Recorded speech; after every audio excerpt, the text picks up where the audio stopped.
Magandang umaga mga bata. Ang ating talakayan para sa umagang ito ay ang Aralin 3, ang klima at panahon sa Pilipinas. Ang ating layunin para sa umagang ito is na ilalarawan ang pagkakinanlang geographical ng Pilipinas, geograpyang pisikal, klima, panahon at anyong lupa at anyong tubig. Nakapagmumungkahi ng mga paraan upang mabawasan ang epekto ng kalamidad. Handa na ba kayong matuto mga bata? Maghanda at magsisimula na tayo. Paano natin mapakikinabangan ang impormasyong natutunghayan tungkol sa klima at panahon? Isa-isa nating tatalakayin ang mga sumusunod. Una, salik ng klima o topografiya. Pangalawa, pagbabago sa klima. Pangatlo, uri at epekto ng panahon sa Pilipinas. At pang-apat, paghahanda sa kalamidad. Babago-bago ang lagay ng panahon. Maaring maulan sa isang araw at sa susunod naman ay maaraw o mahangin. Ano nga ba ang panahon o weather? Ito ay ang kondisyon ng atmosfera sa isang lugar sa maikling oras. Nag-iiba-iba rin ang panahon sa iba't ibang lugar ng ating bansa. Ito ay dahil sa uri ng topografiya ng lugar.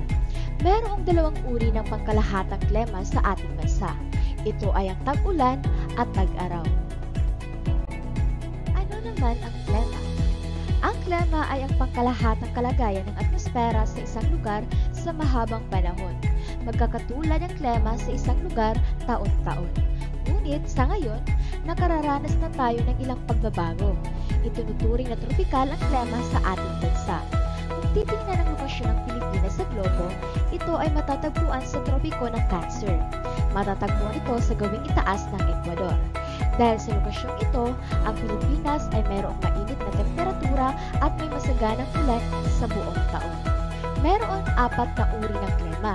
Ito ay tag-sibol, tag-init, taglagas at taglamig.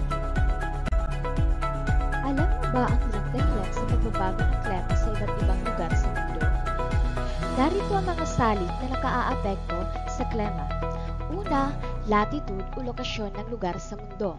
Ito ay mainit ang panahon sa mga lugar na malapit sa Ecuador. Ito ay dahil nakatatanggap ang mga lugar na ito ng direktang sikat ng araw. Pangalawa ay ang altitude o taas ng lugar. Nag-iiba rin ang klima batay sa taas ng lugar. Malamig ang klima sa matataas na lugar tulad sa mga bulubundukin ng Ifugao, Kalinga, Apayao at lungsod ng Baguio. Maaaring mas madalas ang ulan sa mga lugar na ito at mas manipis din ang hangin o kakaunti lamang ang oxygen nito. Maaari namang may yelo sa tuktok ng bundok tulad ng mga bundok sa Tibet at Himalayas. Pangatlo ay ang temperatura. Temperatura ang tumutukoy sa init o lamig ng isang bagay o lugar. Tumataas ang temperatura ng isang lugar batay sa taas o baba ng lokasyon nito, dami ng ulan at hangin nararanasan. Ang temperatura sa mataas na lugar ay mas mababa o malamig kaysa sa mababang lugar o kapantay ng dagat or sea level. Pang-apat ay ang hangin. May iba't ibang direksyon ang ihip ng hangin sa iba't ibang panig ng mundo. Nakararanas ng trade winds ang ating bansa. Ang mga hangin ito ay umiihip mula Hilagang Silangan patungong Ecuador kung saan mainit ang hangin. Kapag mainit ang hangin, ito ay tumataas at muling lalamig kapag tumaas sa atmosphere. Ito ay muling gagalaw patungong Hilagang Hating Globo. Ang mga uri ng hangin na umiihip sa Pilipinas ay nakaaapekto sa klima ng bansa. Mayroong dalawang uri ng hangin umiihip sa Pilipinas, ang hanging habagat at ang hanging amihan. Ang hanging habagat or southwest monsoon, ito ay nagmumula sa India Ocean na tumatama sa timog kanlurang bahagi ng Pilipinas. Nararamdaman ito mula buwan ng Abril at minsan ay Mayo hanggang Setyembre. Nagdadala ito ng ulan sa bansa. Ang hanging amihan or northwest monsoon, ang malamig na hangin ito ay nagmumula sa China at Siberia. Nararanasan ito mula buwan ng Nobyembre hanggang Pebrero at minsan ay hanggang Abril pa. Panglima naman ay ang katubigan. May epekto rin ng malalaking katubigan sa klima ng isang lugar. Mas mainit sa mga lugar na ito tuwing umaga kaysa gabi. Tumataas ang temperatura tuwing sumisikat ang araw. Tuwing palubog naman ang araw, dahan-dahang bumababa ang temperatura at lumalamig ang panahon. Tuwing gabi, nakalubog ang araw kaya malamig ang panahon. Tuwing umaga, ang lupa ay mainit ngunit malamig naman ang tubig. Dahil dito, ang hangin ay papunta sa lupa. Tuwing gabi naman, ang tubig ay mainit ngunit malamig naman ang lupa. Dahil dito, ang hangin ay pumupunta sa karagatan. Pang-anim ay ang dami ng ulan.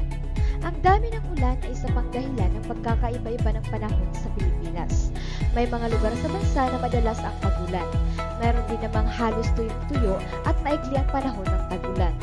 Karaniwang mas maulan sa silangang bahagi ng Pilipinas kaysa sa mga lugar na nasa kanlurang bahagi.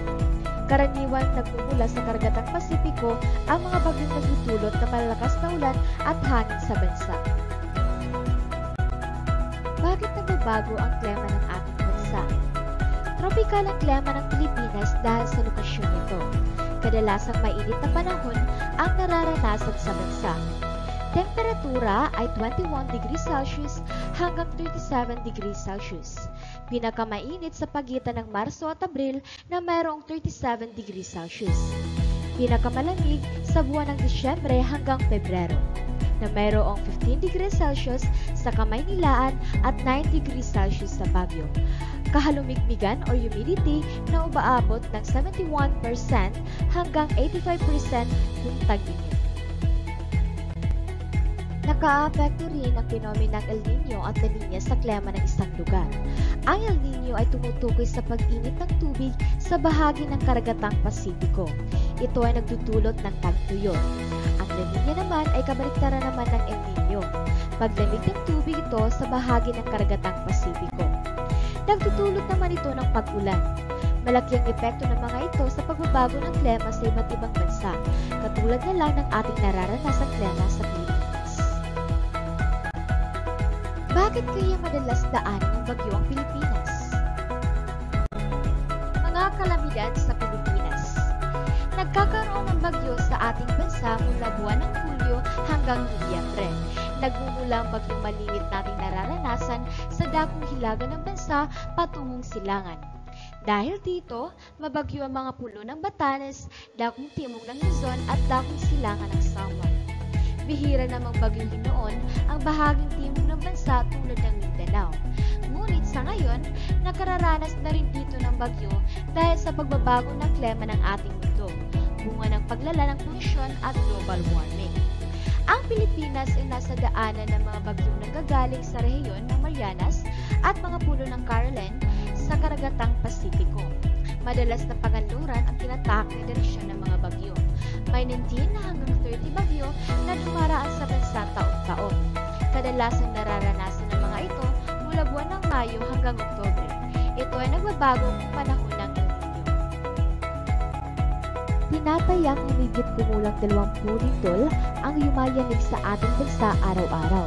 Ang lindol na naganap noong Hulyo 16, 1,990 ay isa sa pinakamalakas na lindol na naranasan sa Pilipinas. Sabihin ng mga lalawigan, ang may kulay na matingkad na pula ay mataas ang panganib sa lindol. Bahagyang panganib sa lindol naman ang kulay kahel o orange. Yang kulay na mapusyaw na dilaw ay mababang panganib sa lindol. Batay sa mapa, ang 10 lalawigan na nanganib sa lindol ay Surigao del Sur, La Union, Benguet, Pangasinan, Pampanga, Tarlac, Ifugao, Davao Oriental, Nueva Vizcaya at Nueva Ecija. Mga babala ng bagyo. Narito ang kahulugan ng mga babalang ilalabas ng pag-asa tuwing may bagyo. Babala bilang 1, Public Storm Signal number 1. Sa loob ng 36 na oras, inaasahan ang pagdating ng hangin na lakas na 30 to 60 km/h o kilometro bawat oras. Kailangan maging handa sa mga mangyayari. Suspendido ang klase sa preschool at kindergarten. Babala bilang 2, Public Storm Signal number 2. Sa loob ng 24 na oras, inaasahang darating ang hangin may lakas na 60 to 100 km/h or kilometro bawat oras. Ang mga klase sa elementarya at kailangang tiyaking matibay ang bahay na tinitirhan. Babala bilang 3. Public Storm Signal number 3. Sa loob ng 12 hanggang 18 oras, inaasahang darating ang hangin may lakas na 100 to 185 km/h. Kailangan manatili ng mga tao sa loob ng bahay o lumipat sa mas matibay na gusali. Ang mga klase sa lahat ng antas ng paaralan ay suspendido. Babala bilang 4. Public Storm Signal number 4. Sa loob ng 12 oras o di kaya mas maaga pa, darating ang bagyong may lakas na 185 km/h. Ang bagyo ay lubhang mapanganib. Kailangan lumikas sa ligtas na lugar kung may nakaambang panganib tulad ng landslide, pag-apaw ng tubig sa ilog, o storm surge sa ating lugar. Mga uri ng panahon sa Pilipinas. Ang uri ng pangkalahatang panahon or season ng isang lugar ay nakabatay sa lokasyon, temperatura, at pag-ulan o pagbagyo rito. Unang uri. Hindi tiyak ang panahon ng tag-ulan at tag-araw. Tuyo mula Nobyembre hanggang Abril at basa naman mula Mayo hanggang Oktubre, lalo na sa gawing kanluran ng Negros, Mindoro at Palawan. Ikalawang uri. Walang gaanong panahon ng tag-araw. Tag-ulan sa buong taon. Pinakamaulan mula Nobyembre hanggang Enero sa silangang Luzon, Albay, Catanduanes, Leyte, Samar, Sorsogon at silangang Mindanao. Ikatlong uri. Walang tiyak na panahon ng tag-ulan, bagamat may maikling tag-araw naman mula Nobyembre hanggang Abril. Madalas ang ulan mula Mayo hanggang Oktubre. Maikli naman ang tag-init lalo na sa katimugang Quezon, Masbate, Romblon, Hilagang Silangang Panay, Negros, Cebu, Hilagang Mindanao at Silangang Mindanao. Ika-4 na uri. Walang takdang panahon ng tag-ulan. Wala ring tag-araw at halos pantay ang ulan sa buong taon sa Batanes, Hilagang Silangang Luzon, Timog Kanluran ng Camarines Norte, Kanlurang bahagi ng Camarines Sur, Albay, Bugtok, Marinduque, Kanlurang Leyte, Hilagang Cebu at Bohol. Epekto ng klima sa mga pananim at hayop. Ang mga pagbabago sa klima ng mundo ay isang dahilan sa pagbaba ng ating produksyon sa agrikultura. Ang madalas na pagbagyo, maging ang tagtuyot na dulot ng El Nino ay nagpapababa ng produksyon ng palay, mais, gulay, prutas at iba pang ani. Nasisira ng matitinding bagyo at pagbaha ang mga pananim at ani. Namamatay rin ang mga hayop dahil sa pagbaha. Kapag tagtuyot naman, ang mga halaman ay nasisira dahil sa kakulangan ng tubig. Ang mga hayop ay walang makain na damo dahil natutuyo ang lupa. Dahil dito, sila ay nangangayat o nagkakasakit at ang iba ay namamatay. Mga lugar na matuturing na mapanganib. Hazard Map. Ang hazard map na ito ay mula sa National Disaster Risk Reduction and Management Council or NDRRMC. Ang konsehong ito ay gumagamit ng isang software application upang matukoy at maobserbahan ang galaw ng pag-ulan. Ang hazard map ay magagamit sa pagtukoy ng malakihang pagbaha sa iba't ibang panig ng bansa. Ito ay magagamit ng mga lokal na pamahalaan sa pagplano tungkol sa paghahanda at pagtugon sa oras ng kalamidad. Ang sumusunod na mga lalawigan ay madaling bahain: Pampanga, Nueva Ecija, Pangasinan, Tarlac, Maguindanao, Bulacan, Metro Manila, Hilagang Cotabato, Oriental Mindoro, at Ilocos Norte. Makikita niyo sa larawan ang halimbawa ng flood map ng ilang lugar sa Metro Manila: Quezon City at Marikina City, at Valenzuela, Metro Manila. Ang geohazard mapping. Gumawa ng geohazard map ang DENR upang matukoy ang mga lugar sa bansa na nanganganib sa pagbaha. Ang mga lugar na ito ay madaling tamaan ng mga sakuna at kalamidad.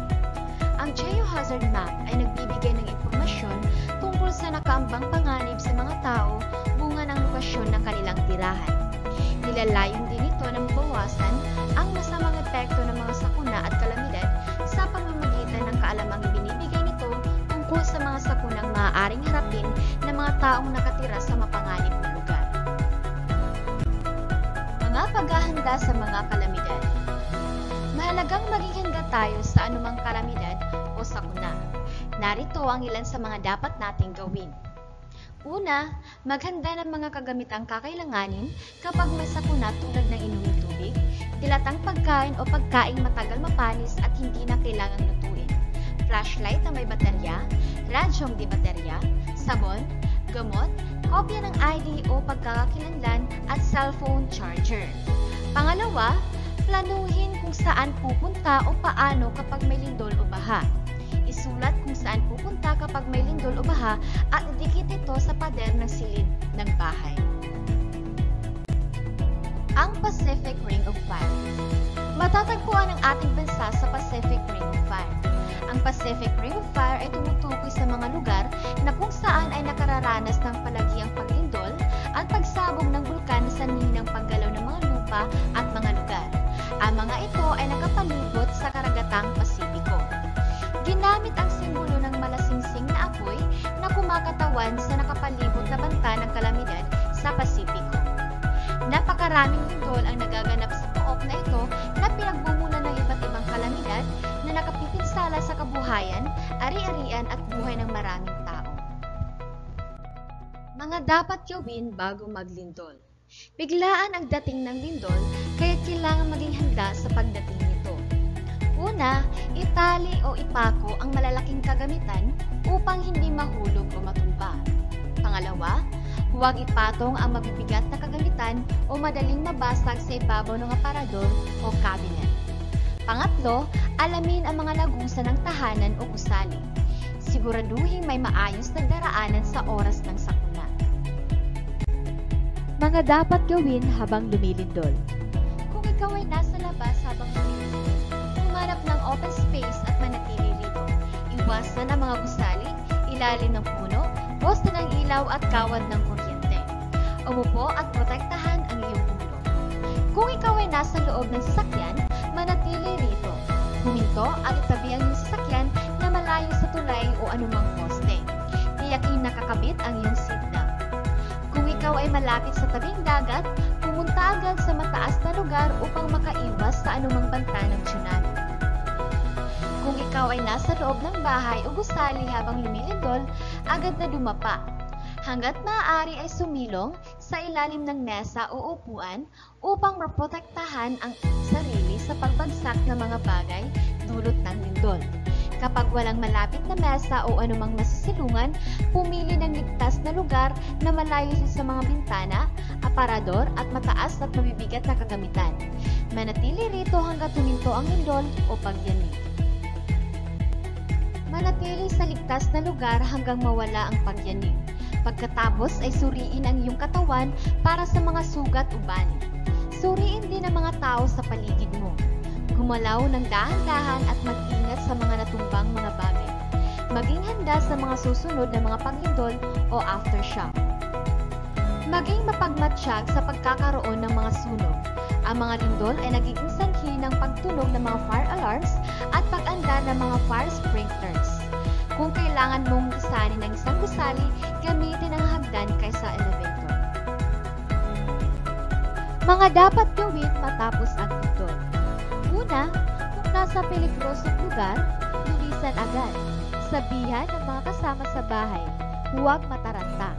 Sundin ang mga daan na dapat tahakin at magpunta sa ligtas na lugar o evacuation area. Pangalawa, suriin ang paligid. Alamin kung may mga gumong lupa o gusali. Lumayo sa mga ito. Pangatlo, alamin ang idinulot na pinsala ng lindol. Tingnan kung may mga taong nasugatan. Humingi ng tulong o ipaalam ito sa mga may kapangyarihan.